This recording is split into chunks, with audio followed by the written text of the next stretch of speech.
Hey guys, welcome back to the channel.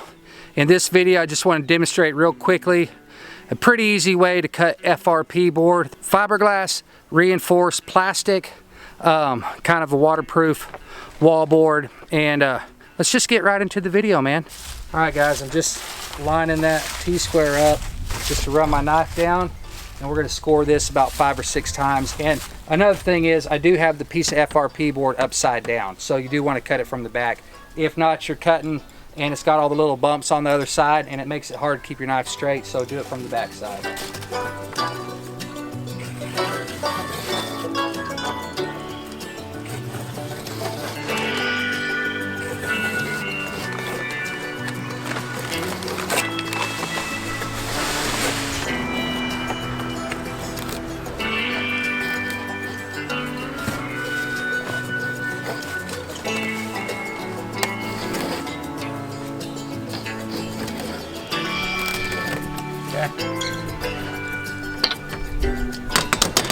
Finish off my cut here.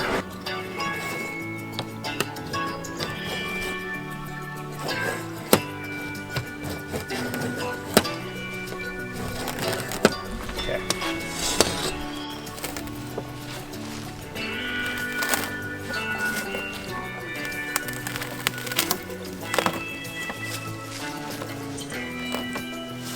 There it is. Guys, that's it, man. Just get you one of these. I put a brand new blade in it and start cutting. Thanks again for watching, and we'll catch y'all on the next video.